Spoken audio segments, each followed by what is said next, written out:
নমস্কার, শুভ সন্ধ্যা। আপনারা দেখছেন নিউজ নাও।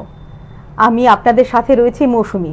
আজকের এই বিশেষ অনুষ্ঠানে অর্থাৎ আলোচনা সভায় আজকের বিষয়বস্তু হচ্ছে সন্তানদের ওপর অভিভাবকদের কি কি ভূমিকা রয়েছে এবং ওরা কি কি গুরুত্ব পালন করছেন বা কি কি দায়িত্ব পালন করছেন ওদের উপরে। আজকে এই আলোচনা সভায় আমরা কথা বলবো শ্রীমতী সুপ্রিয়া চক্রবর্তীর সঙ্গে। তিনি ও তার অধ্যাপনার পাশাপাশি একাধারে স্টুডেন্ট মোটিভেটর এবং সোশ্যাল ওয়ার্কারও। আসুন ওনাকে আমরা স্বাগতম করি। নমস্কার ম্যাডাম। নমস্কার। প্রথমে জিজ্ঞাসা করব, আমাদের স্টুডিওতে এসে আপনার কেমন লাগলো?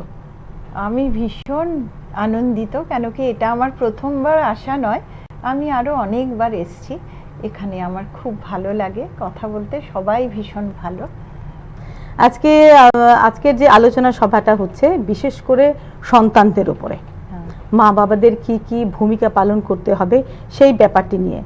প্রথমে আমি চলে যাব সন্তানদের, না বাচ্চাদের ছোট থেকে না প্রচণ্ড একটা জেদ কাজ করে, প্রচণ্ড রাগই হয়ে যায়। ওরা বিভিন্ন কাজ করতে গিয়ে না প্রচণ্ড রাগ দেখায়, বা এটা করব না, এটা দিলে সেটাই করব, ওই রকম। তখন অভিভাবকরা কি করে, ওদের মা বাবারা কি করে, মরিয়া হয়ে ওঠে পড়ে ওদের যে চাওয়া পাওয়াটা সেটা মেটানোর জন্য। এক্ষেত্রে আপনার কি বক্তব্য? দেখুন, আমি বলবো যে সন্তান মানে আমি শিশুদের থেকেই শুরু করব। শিশু মানে একটা নিষ্পাপ সরলতার ছবি, ওদের মধ্যে কিন্তু কিছুই নেই। ওরা শুধু এই বয়সে ছোটবেলায় শিশু হিসেবে কিছু চাহিদার মধ্যেই বড় হয়ে থাকে। ওদের ভীষণ রকম কিছু আগ্রহ থাকে জানার, কিছু খাওয়ার, কিছু পাওয়ার, আর ওরা থাকে ভালোবাসার কাঙাল হয়ে। তাই সেই ক্ষেত্রে আমি বলবো বাবা মাকে শুরু থেকে শক্ত হাতে ধরতে হবে, এবং আমরা যদি আমাদের ডিসিপ্লিন লাইফটা মেনে নিই তাহলে নিশ্চয়ই আমাদের বাচ্চা এরকম জেদ করবে না। বিশেষ কয়েকটা কারণ ছাড়া যারা সত্যি শারীরিক বা মানসিকভাবে অসুস্থ হয়, ওদের ছাড়া এখন যেমন প্রতিটা ঘরে ঘরেই আমাদের একই চিত্র, আমি চাই চাই চাই, মোবাইল দেখতে হবেই হবে, পড়বো না, আমাকে এগরোল এনে দাও, আমি এটা খাবো, আমি চিপস খাবো, আর বললেই বাবা মারা না পাগল হয়ে দিয়ে দিই। দেখুন, তখনই আমাকে বলতে হবে একাল আর সেকালের কথা। আমরা কিন্তু সেরমভাবে বড় হইনি। এক নাম্বার হচ্ছে তখন ছিল যৌথ পরিবার, যেভাবেই হোক আমরা ভুলে যেতাম কি আমাদের আরও ভাই বোন থাকতো, ওদের সাথে খেলা টেলা করা, এটাই ছিল আমাদের কাজ। আর এখন তো একান্নবর্তী পরিবার, তার মধ্যে ফ্ল্যাট বাড়ি, সেই খাঁচায় বন্দি করে রেখে ওদের জেদ এমনিতেই আমরা বাড়িয়ে দিচ্ছি। কি করবে ওরা, করবেটা কি? তার মধ্যে হচ্ছে বাবা মারাও ক্যারিয়ারিস্ট, ওরা ওদের নিজেদের ক্যারিয়ার নিয়ে এত চিন্তা করে, ওরা নিজেদের সন্তানদেরও টাইমটা অতটা দিতে পারেন না, একদমই না। এক একজন সকালে বেরিয়ে রাত্রিবেলায় ফিরছে, আর যখন ফিরছেন তখনও কিন্তু টায়ার্ড হয়ে ফিরছেন। যখন বাচ্চাটা খুশিতে আপ্লুত হয়ে মা মা করে কাছে যাচ্ছে, রাখো এখন, দাঁড়াও আমি একটু চা খেয়ে নিই, তারপর তোমার কথা শুনবো। তাহলে ভাবুন কোন বাচ্চাটার রাগ না হবে? সেই ছোট থেকে বড় সবারই মন বলে একটা কিছু আছে, তো ওখানে তখন শুরু হয়ে যায় সব নেগেটিভ, কোনো কিছু আর পজিটিভ ওরা দেখতে পায় না। সেই থেকেই আমি বলবো যে আমাদের মেনে নিতে হবে যে কিভাবে আমাদেরও একটা প্ল্যান করে চলতে হবে। আমরা ঠিক আছে, ওরা তো আর নিজের ইচ্ছে আসেনি, আমরা চেয়েছি বলে আজকে আমার কোলে একটা বাচ্চা আছে। তা আমাদের কি করতে হবে? ওদেরকে সময় দিতে হবে, অপর্যাপ্ত সময় চাই, ওদের সাথে খেলতে হবে, ওদের সাথে খেতে হবে, ওদেরকে গল্প শোনাতে হবে, ওদেরকে ঘোরাতে নিয়ে যেতে হবে। এগুলো করলে দেখুন অটোমেটিক্যালি ওদের মধ্যে একটা পরিবর্তন এসে যাবে, ওদের মাথায় খারাপ কিছু আসতেই পারবে না। এই কথার মধ্যে থেকে আমি আরেকটা কথা বলছি যে আগের দিনে কি হতো, ঠাকুমা দাদুরা নাতি বদিদের কোলে নিয়ে না গল্প করতে করতে খাইয়ে দিত। তখন কিন্তু মোবাইলের যেই পজিশনটা ছিল না।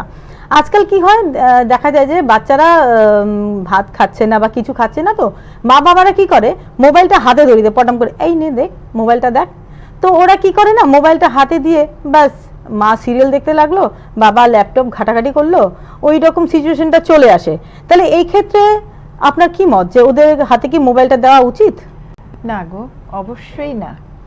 খাওয়ার জন্য একটা রুটিন থাকা উচিত, আর ঠেসে ঠুসে খেতেই হবে, না খেলে হবেই না, এই পরিমা বলে দিয়েছিল ডাক্তার, ওরকম খেতেই হবে না গো। এসব করলে কি হচ্ছে, ওদের তো সেই মনের কোনো স্ফুরণ হচ্ছে না যে আমি নিজে থেকে এটা খাবো সেটা খাবো না, সারাক্ষণ বাবা মায়ের ইচ্ছে মতো।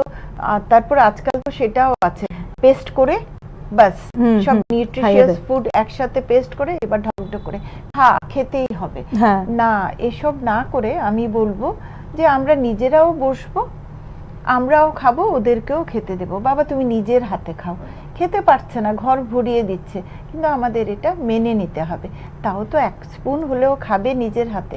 আর যখনই খাবে তখনই আমাদের ওদেরকে এপ্রিসিয়েশন করতে হবে যে বাহ কি দারুণ করে তুমি খেলে, ও মা তুমি তো অনেক বড় হয়ে গেছো, বাবা কত বড় হয়েছো, এই যে তুমি নিজে নিজে খাওয়ার পরই এরম হলো, নিজে খাও নিজে খেলো, সেটার একটা অন্যরকম তুমি ফল পাবে।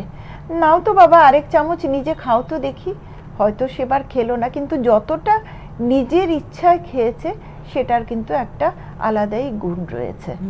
আর মোবাইলটা দিলে কি হচ্ছে, ও না স্বাদ বুঝে, না গন্ধ বুঝে, না রং চেনে, কিছুই না। কেন কি মোবাইলই দেখছে, মনটা তো ওখানেই চলে গেল, মোবাইল দেখছে আর মা দিচ্ছে গিলছে। সেই মোবাইলের যে প্রবণতাটা, সেটা কিন্তু শিশুকাল থেকে যদি হয়ে যায়, হ্যাবিটটা যদি হয়ে যায় না, বড় হয়েও দেখা যায় যে বড় হয়ে যায়, স্কুল থেকে এলো ব্যাগটা দুরুম করে ফেললো, এক হাতে মোবাইল, এক ওইদিকে খাচ্ছে, কি দিচ্ছে মা, কি এটার স্বাদ কিছুই বুঝতে পারছে না, কি খাচ্ছে, এমন সব খাবারের নামও ওরা জানে না। হ্যাঁ, তো এই জন্য আমি বলবো শুধু এই নয়, এই মোবাইল দেখার ফলে শরীরেরও অনেক রকম ক্ষতি হয়ে থাকে। যেমন আজকাল দেখবেন বাচ্চাদের অনেক ছোট বয়স থেকে চোখে চশমা, কোথায়, আগে তো এরকম ছিল না।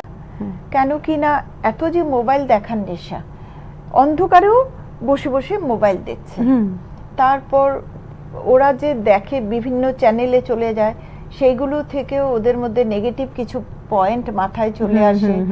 তারপর আরো কি বলবো, অনেক কিছু আছে, মোবাইল দেখে দেখে ওরা অনেক সময় কালারও চিনতে পারে না।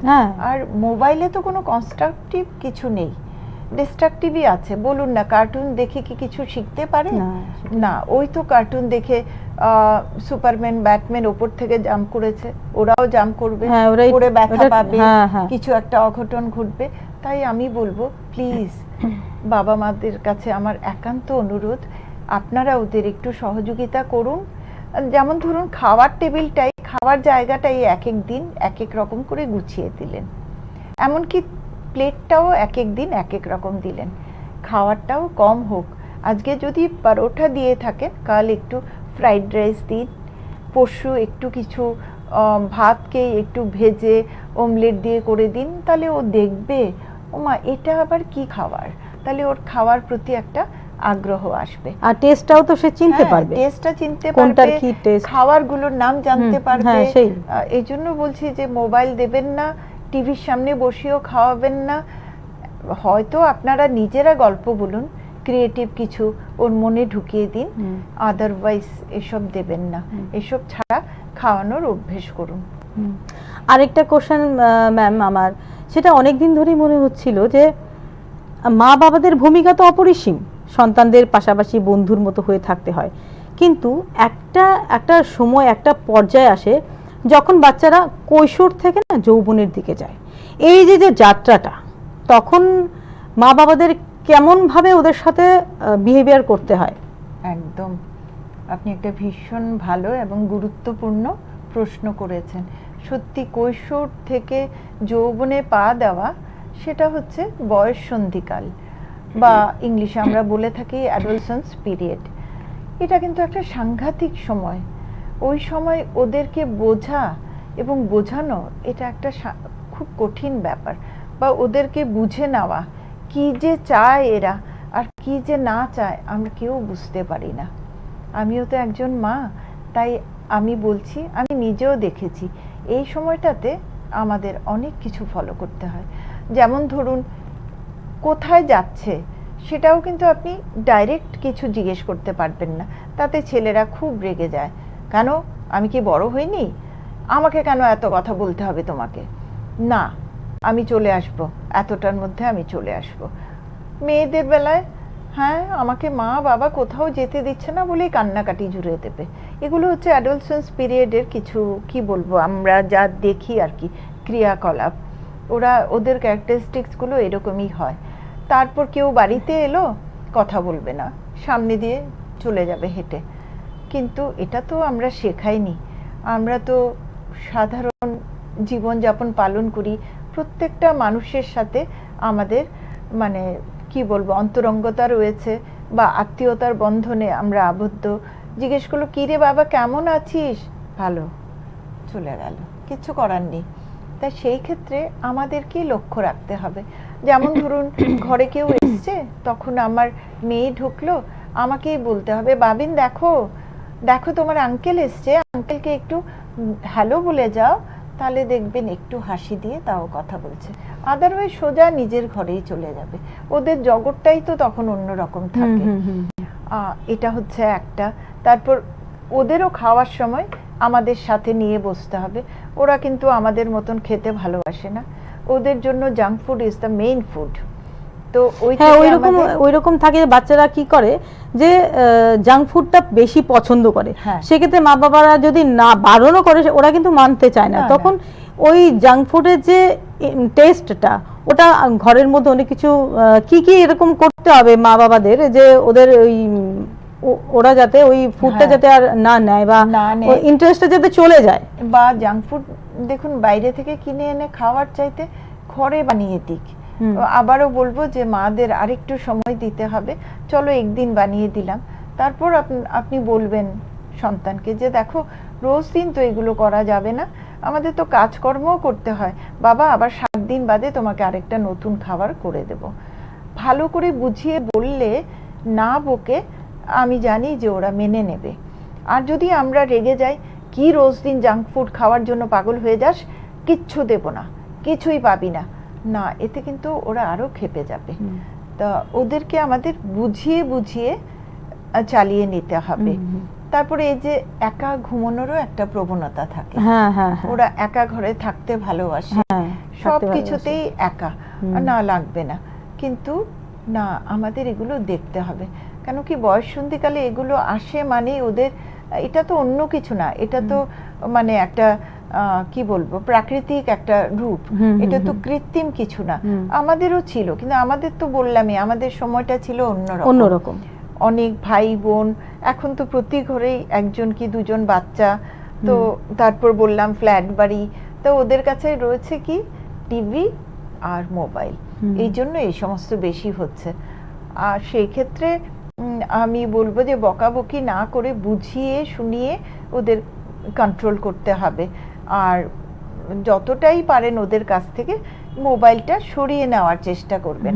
ধরুন আপনি হঠাৎ করে একটা এমন কিছু বললেন, এই জানিস আজকে আমি যখন যাচ্ছিলাম অফিসের রাস্তায় কি হয়েছে, বলে একটা কাহিনী বলে দিলেন অ্যাক্সিডেন্টের কথা বা কিছু, যেটা ওর মনে সাড়া জাগাবে। আর সেই সুযোগে আপনি আস্তে আস্তে কি বলে মোবাইলটা সরিয়ে নিলেন। এইভাবেই আমাদের এখন কিছু তো একটা চিন্তা করতে হবে ওদের জন্য।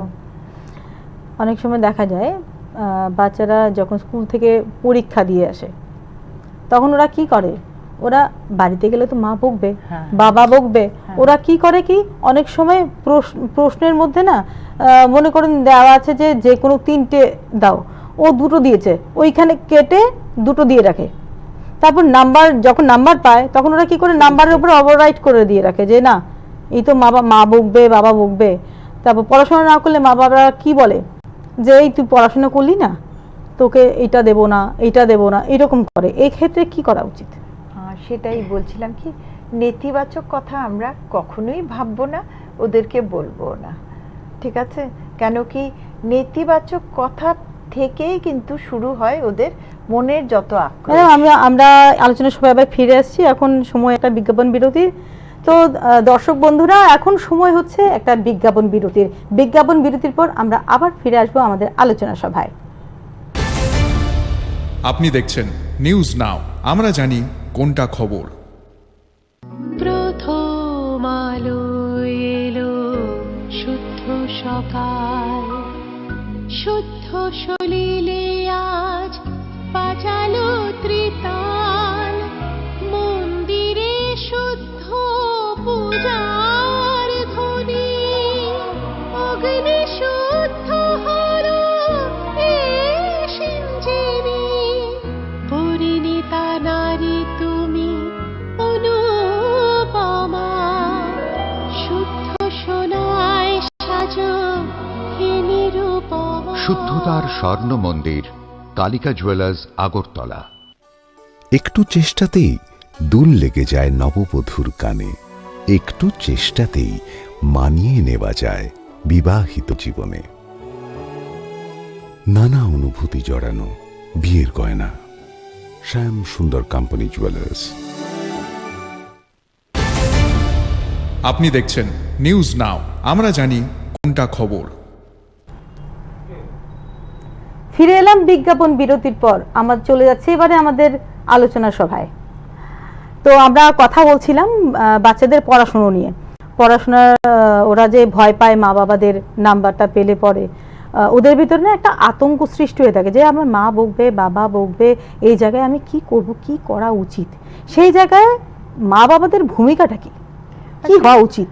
আমি বলবো যে কেন আমরা এত ওদেরকে মানে চাপের মধ্যে রাখি। আপনি বলুন, এটা কি আমাদের দোষ নয়, ওদের দোষ? না, আমি কিন্তু ওদের পক্ষেই বলবো।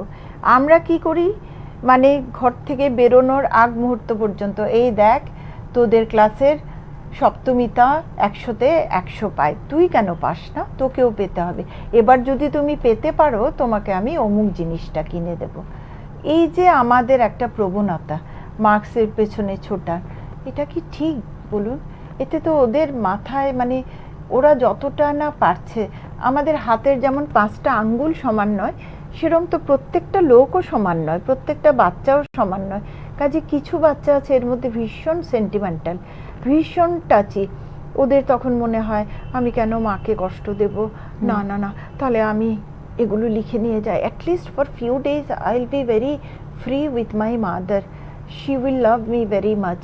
কেন কি কোশ্চেন পেপারে 2টো দিয়েছিল তো আপনি বলছিলেন, তো এখন 3টে দাগ দিয়ে দিল, সেই দেখে কিছুদিনের জন্য তো, যতক্ষণ পর্যন্ত রেজাল্টটা আপনারা না পেলেন, ও জানে যে আপনি শান্তিতে থাকবেন, যে চলো for few days I can stay nicely.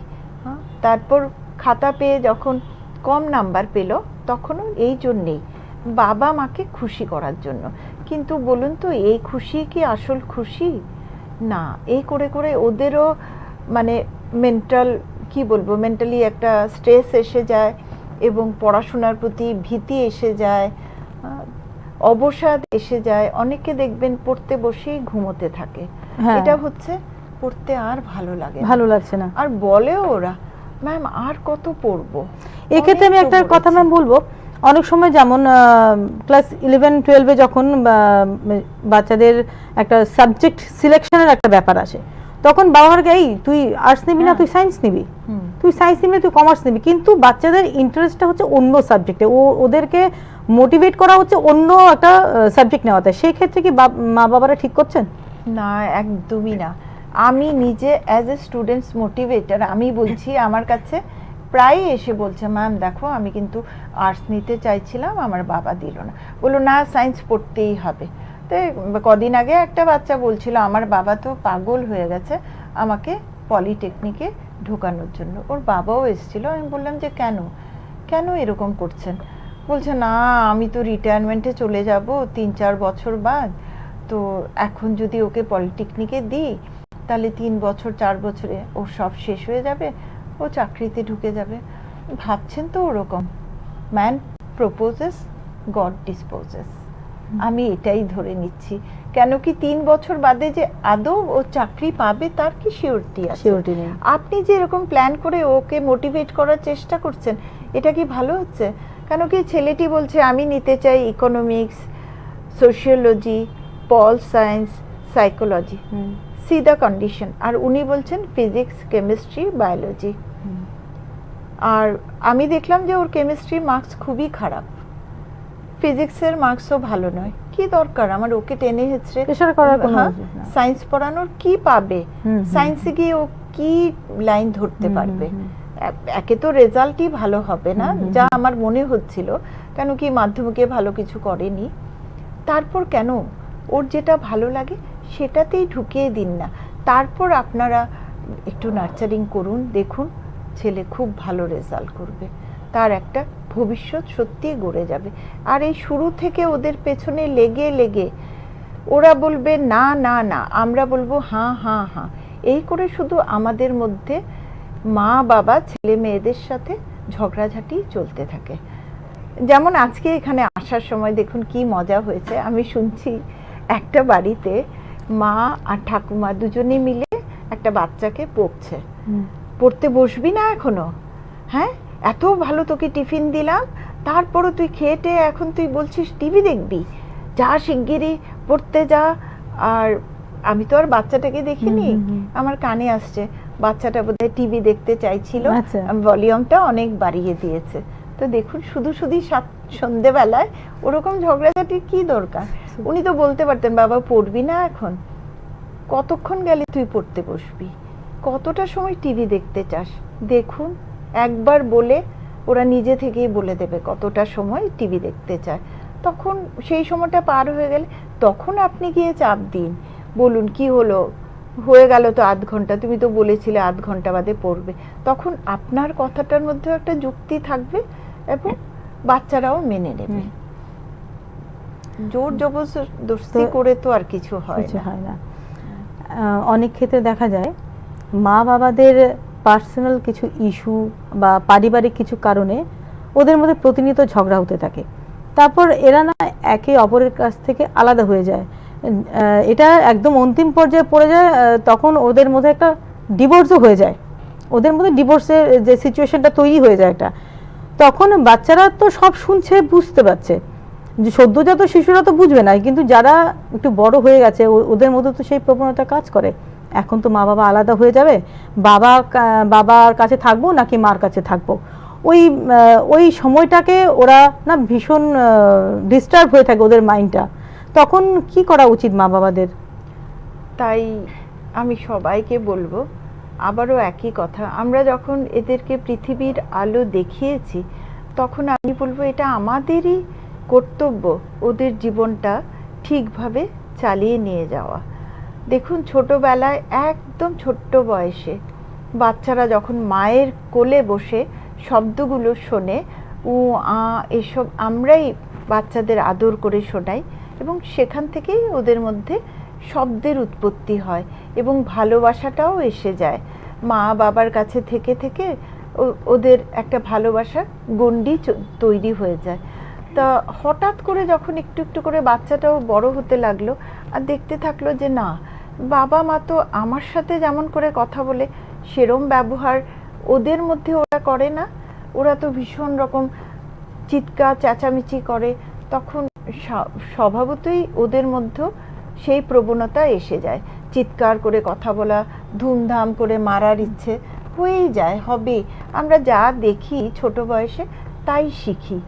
তা কাজে কাজে আমি বলবো প্লিজ ভেতরে যাই থাকুক, বাহ্যিক দিক থেকে আমরা ঠিকঠাক ব্যবহার করব, নয়তো ওদের মনে নানান রকম নেতিবাচক দিকটা চলে আসে।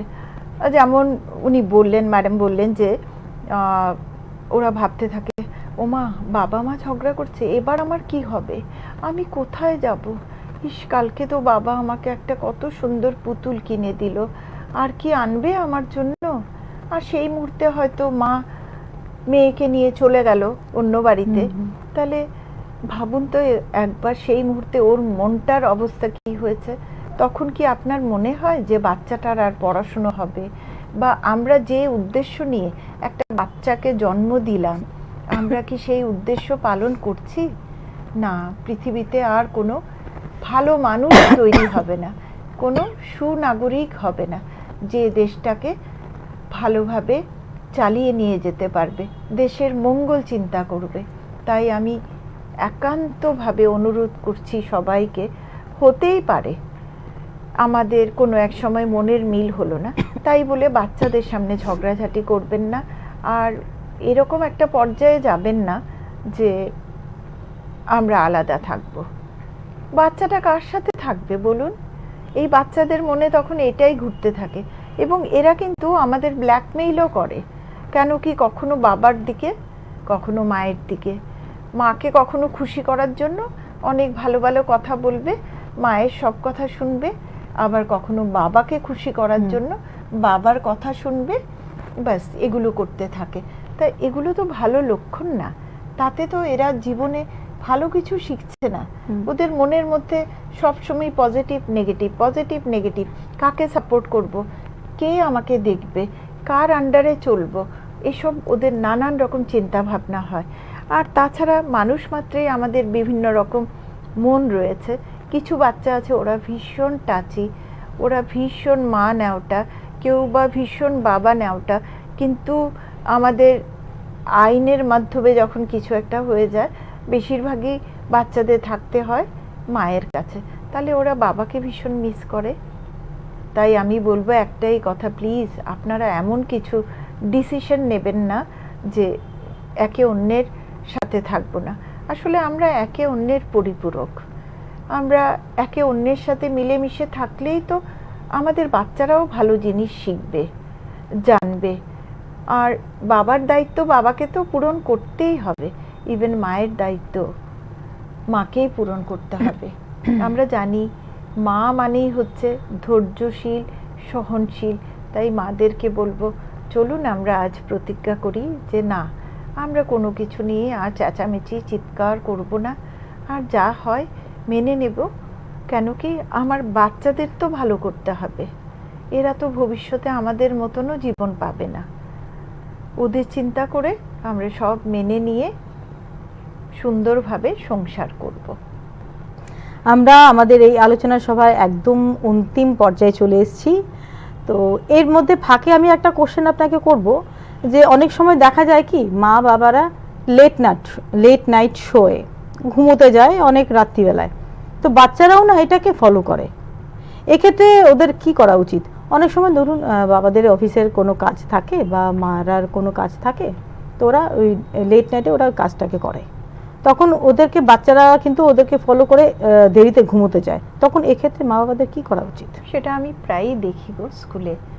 বাচ্চাগুলো মানে অনেক লেটে স্কুলে আসে, জিজ্ঞেস করলে বলেও ফেলে। বাচ্চারা তো ভীষণ নিষ্পাপ, সরল। বলে কালকে আমাদের বাড়িতে পার্টি হয়েছিল, আমি অনেক দেরি করে ঘুমিয়েছি, তাই আজকে উঠতে পারিনি। মাকেও দেখলাম একদম জড়ানো গলায় কথা বলছে, মানে কোনো মতে নিয়ে এসছে। তো সেই ক্ষেত্রে বলবো আমাদেরও সব জায়গায় একটা লেভেল থাকতে হবে। আমার ঘরে যখন ছোট বাচ্চা আছে, আমি পার্টিটা এরমভাবেই করব, যেহেতু কালকে আমার বাচ্চা স্কুল আছে, তো আমি তাড়াতাড়ি শেষ করে দেব। এবং বাচ্চাকেও এই সবের মাঝখানেই সময় মতো ওকে খাবার দিতে হবে, ওর বই গোছাতে হবে, ওর ড্রেসগুলো বের করে রাখতে হবে। কেন কি, একটু তো দেরি হতেই পারে সকালে, কিন্তু আমি যদি আগে থেকে রেডি না থাকি তাহলে কি করে হবে? এবং বাচ্চাকে বুঝিয়ে দিতে হবে, জানো তো আজকে বাবার অফিসের কিছু বন্ধু আসবে, এখানে ওরা বসে কিছু কাজও করবে, কথা বলবে, তারপর আমরা না সবাই একসাথে ডিনার করব। ঠিক আছে, তোমরা কিন্তু হই হই করো না। আর তোমরা তোমাদের খেলাধুলো শেষ হয়ে গেলে, পড়াশুনো শেষ হয়ে গেলে খেতে দেব, খেয়ে ঘুমোতে যাবে। আমাদের এগুলো বোঝাতে হবে, এই জগতের সঙ্গে ওদেরকে পরিচিত করতে হবে। আমরা তো সবকিছুই ওদের জন্য পাল্টে ফেলতেও পারবো না, সেটাও ঠিক না। থাকতেই তো পারে, অনেকেরই থাকতে পারে অনেক কাজকর্ম, তো সেগুলো যেমনি করব ওদেরকেও বুঝিয়ে দেব যে এগুলো করতে হয় বলে আমরা করছি, এটা এমন নয় যে তোমাকে কষ্ট দেওয়ার জন্য। কিন্তু ম্যাম আপনি এটা বলেননি, অনেক ক্ষেত্রেই দেখা যায় বাবা মারা হা হা হি হি করছে, বাচ্চাদেরও চিপস আর কোল্ড ড্রিঙ্কস দিয়ে বসিয়ে দিল।